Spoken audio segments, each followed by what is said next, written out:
சத்தியலோகம் வந்து முகம் அடித்த பிரமதேவனை கண்டு உங்களுக்கு அநேக வணக்கம் ஐயா. எப்படி என்றால் நீதிமா அயோத்திய நிச்சயமாக செங்கோல் சாயாதவனுக்கு நீதி நேர்மை நியாயம் தர்மம் சொல்லக்கூடிய நான்கே கடைபிடித்து நீதிமா அயோத்தியை ஆண்டு வருகிறார். ஒரு இடத்துல எந்த குறையும் கண்டுபிடிக்க முடியாது. அப்பேற்பட்ட நீதி மன்னன் இன்னைக்கு பூலோகத்தை விட்டு இந்த சத்தியலோகத்தை நாடி என்ன வந்த காரணம் என் பாதத்தை படிந்தபடினால் சுகமாக வாழ்ந்திருப்பாய். ஐயோ இருந்தாலும் இன்று தினத்துல நேராக சத்தியலோகம் வந்த காரணம் என்னையப்பா? ஐயா பிரமதேவனே,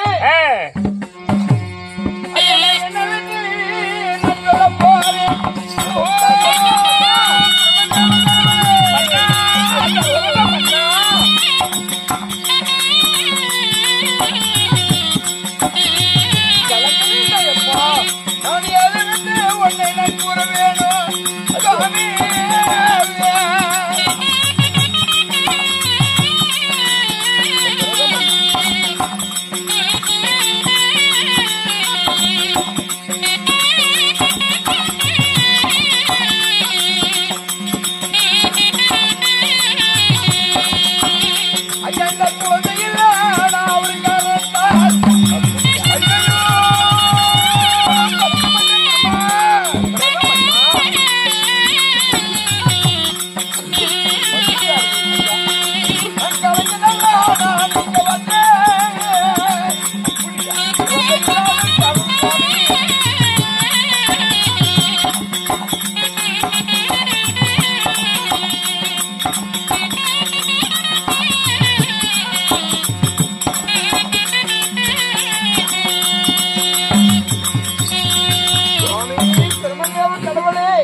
இப்படி நீதி நெறி தவறாத மன்னன் இந்த சத்தியலோகத்துக்கு தனிமையில வந்த காரணம் என்னன்னு கேட்கின்றார். ஆமா ஐயனே, நான் நாட்டுக்கு மன்னனாய் இருந்தாலும் அதாவது இந்த நாட்டை ஆளுவதற்கு எனக்கு பெண்பதை நாட்டை ஆளுவதற்கு எனக்கு வாரிசு இல்லை.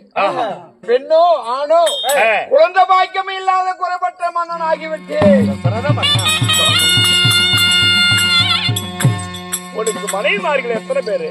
3 மனைவியை திருமணம் செய்து கோசலை, கைகை, சுமித்ரா இப்படி 3 மனைவியை திருமணம் செய்தோ பிரமதேவ கடவுளே, அந்த பாக்கியம் எனக்கு கிடைக்காத போனதால மனங்கலங்கி இங்க தேடி ஓடி வந்திருக்கின்றேன் சாமி. கலங்க வேண்டாம் தசரத மன்னா. ஐயனே, எப்படி என்றால் அயோத்தியிலே குடிபட மக்களை உன் மக்களாக பாவித்து எந்த குறையும் இல்லாம கேட்டவருக்கு இல்லை என்று சொல்லாம பிச்சையின்றி வந்தவரை பின்ன போக சொன்னதில்லை, தஞ்சமின்றி வந்தவரை தள்ளி போக சொன்னது கிடையாது, ஒரு இரும்பு கூட மிதித்துக் கொண்டது கிடையாது.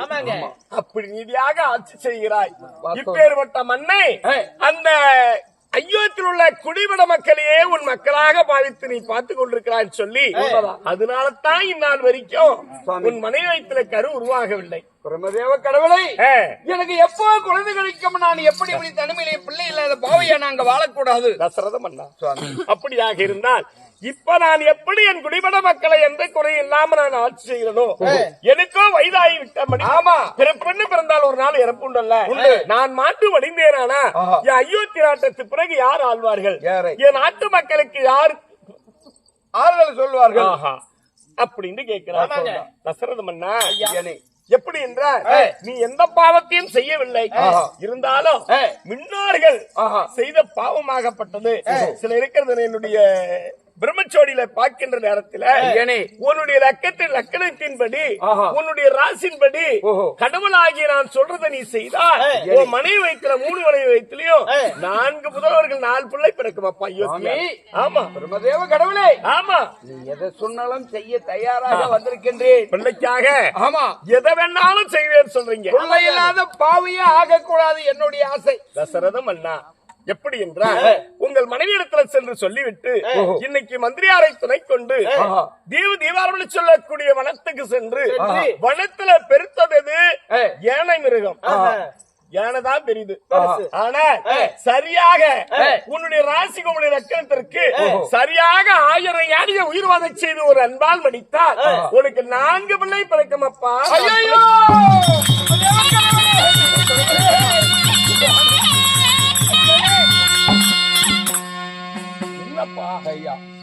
இந்த அயோத்திமா நகரத்தில் நீதி நெறி தவறாதை நான் ஆண்டு ஒரு எறும்பு கூட இதுவரைக்கும் உயிர்வதை செய்யாமல் இல்லை. எறும்பே போனாலும் ஒதுங்கி போவி, ஈயே போனாலும் ஓட்டி போவி.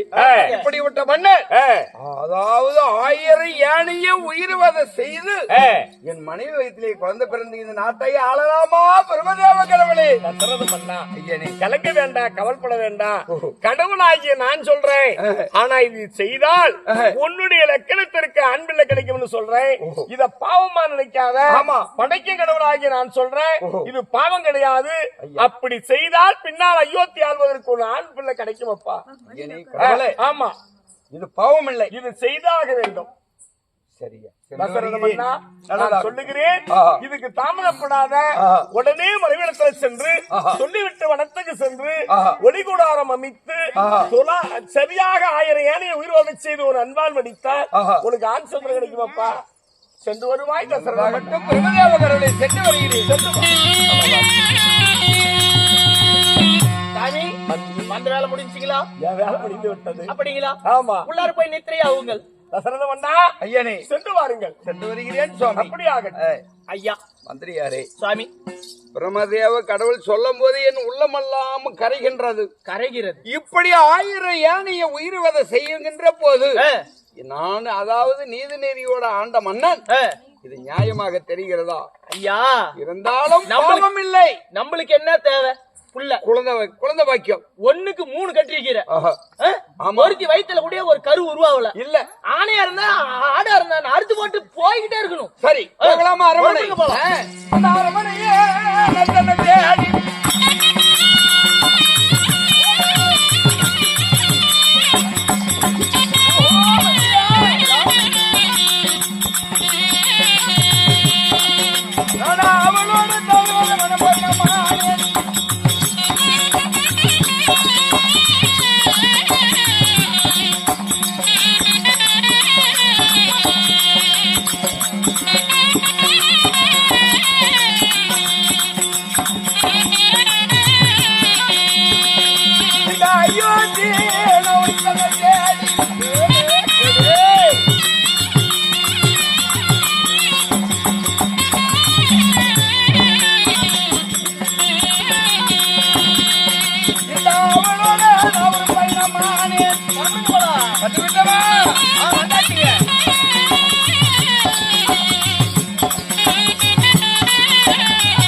அரசு நீ அப்பால நில்லு.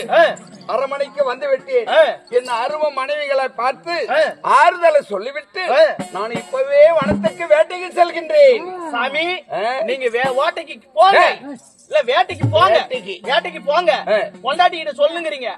ரெண்டு பொம்பளையும் ஒரே ஒரு தடவை பாட்டு போயிடுறேன் சாமி. நீயா ஆறா போடவா? டேய் சாமி கணவன் பாப்பதற்கு உனக்கு என்ன வேலை? சரி கதவு சந்திலியாச்சும் பாத்துக்கிறேன். எங்கே பார்த்து தொலைப்போ பொண்டாட்டி. பெண்ணே கோசலை கை கட்டி பாருங்கள் பெண்ணே. கத்தியிலாக போனீர்களே அந்த சதுர்முகம் படித்த பிரம்மதாவராகப்பட்டவர் தேவி குழந்தை வரம் கொடுத்தார்களா? பெண்ணே அதை நினைச்சால் நெஞ்சே வெடித்து விடும் போல தெரிகிறது. ஆமா சாமி. என்ன நான் சென்றது வரத்துக்கு. அந்த பிரம்மதேவ கடவுளாகப்பட்டவர் வரத்தை கொடுத்தார். எப்படி வரும்? எப்படி? அதாவது இதுவரைக்கும் நீதி நெறி தவறாவது ஆண்ட மன்னன் ஒரு ஈயெறும்பு கூட ஒரு உயிரை கொல்லாத நீதியா வாழ்ந்துட்டாய். இதனாலதான் உனக்கு பாவங்கள். அதாவது உனக்கு குழந்தை பாக்கியம் வேணுமென்றால் வனத்துக்கு சென்று வேட்டையாடி 1000 யானைகளே உயிர்வதை செய்தால் 3 மனைவிகளுக்கும் குழந்தை பாக்கியம் கிடைக்கும் என்று வரத்தை கொடுத்து விட்டார்கள். படியா? ஆமாடி. ஐயோ மன்னா தேவி ஐயா நீங்க வரத்துக்கு தான் என்றா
ஒரு ஈயெறும்புக்கு கூட துரோகம் நினைக்காத ஆளு நீங்க. ஆமாங்க. நீங்க வனத்துக்கு போனீங்கன்னா நமக்கு வருத்தம் வந்து நேரும். அந்த ஆணைகளை தேடி போனா நமக்கு ஆபத்தான் நேரும். 1000 யானை நீங்க கொல்ல வேண்டாம். அப்படி 1000 யானையை கொன்று ஒரு புத்திர பாக்கியம் நமக்கு வேணாம் சாமி. தேவி மன்னா இதெல்லாம் மிகப்பெரிய தவறான வார்த்தை. பிரம்மா சொல்லிவிட்டார்கள். சரி இதுவரைக்கும் எந்த ஒரு தவறும் செய்யவில்லை. அந்த தவறுகள் செய்யாததனால உனக்கு பாவங்கள் வந்து விட்டது. அதாவது நீ போய் காட்டுக்கு சென்று 1000 யானையை உயிர்வதை செய்தால் அது பாவமே இல்லை. அப்பதான் 3 மனைவிகளுக்கும் குழந்தை பாக்கியம் உண்டு கூறிவிட்டார்கள். நான் வரத்தை பெற்று வந்து விட்டேன். நான் வனத்துக்கு செல்கின்றேன். என்னை விட கொடுத்து வழி அனுப்புங்க தேவி. எத்தனை சொன்னாலும் கேட்க மாட்டீங்க. முடியாது மன்னா. மணி உங்களுடைய கட்டளை பிரகாரமே வனத்துக்கு சென்று 1000 யானையை கொன்று விட்டு வாருங்கள் சாமி. சென்று வருகிறேன் தேவி. இந்த அரமனையிலேயே போய்விட்டு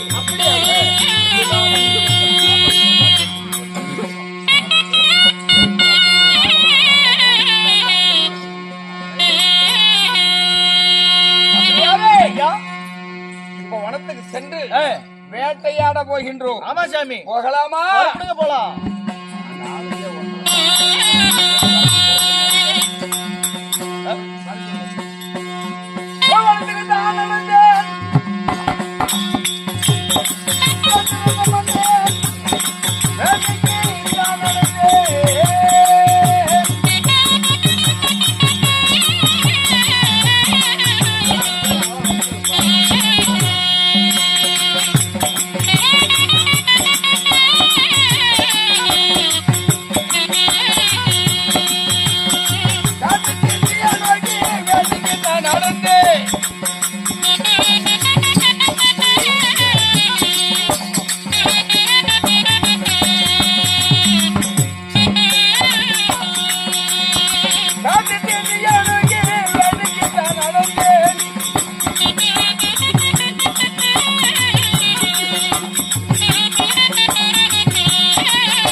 நான் வேட்டையாட வருகின்ற நேரத்தில் அங்கே பார்த்தால் கூட்டம் கூட்டமாக ஆணை கூட்டம் போகிறது.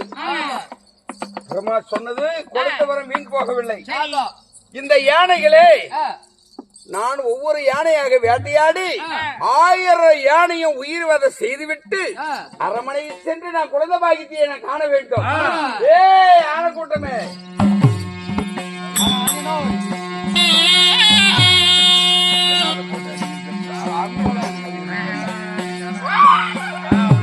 கூட்டம் கூட்டம் போவது வர ஆன கூட்டம் அடிக்குது.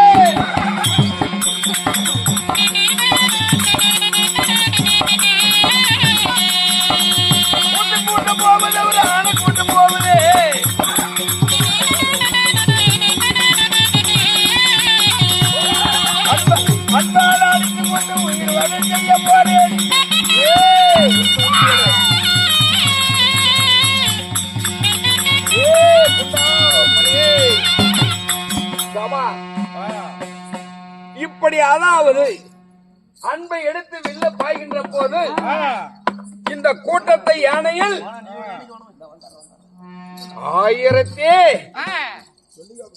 1909 யானையை உயிர்வதை செய்துவிட்டு இப்பொழுது சரியாக 1000 யானையை உயிர்வதை சொல்லி பிரம்மா சொல்லியிருக்கின்றார்கள்.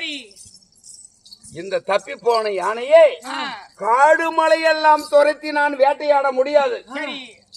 எப்படி அந்த யானையை கொல்ல வேண்டும் என்றால் இங்க இருக்கும் தண்ணித்துறை எந்த காட்டுக்கு சென்றாலும் சரி தண்ணீர் குடிப்பதற்கு தண்ணித்துறைக்கு அந்த யானை வந்ததா இந்த தண்ணித்துறையில் ஒளி கூண்டு அடித்து எப்படி ஒளி கூண்டு அடித்து அந்த யானையை தப்பி போன யானையை தவறாமல் வந்தவுடனே அந்த யானையை உயிர்வதை செய்துவிட்டு பிறகுதான் நான் அரமனைக்கு செல்ல வேண்டும். எப்படியாக இருந்தாலும் இங்க தண்ணி குடிக்க வந்துதான் வந்தே தீரணும். நாம இங்கே குத்த வச்சு உட்கார்ந்து இந்த மூலையில ஒளி கொண்ட அங்க பாருங்க எப்பேற்பட்ட ஒளி குண்டு அடிக்கிறது. அங்க வந்து கலக்கு முழுக்குன்னு குடிக்கும் போது போட்டுறோம். அப்ப அந்த யானை தப்பி போன யானையை தவறாத அடிச்சிடறோம். ஆமாங்க. பிறகுதான் அரமனைக்கு ஆகட்டும். ஏறி மேல உட்காருங்க. உட்காரு. இப்படியாகத்தானே குருபுத்திரன் சபை தர்பார் மற்ற விஷயம் பின்னால்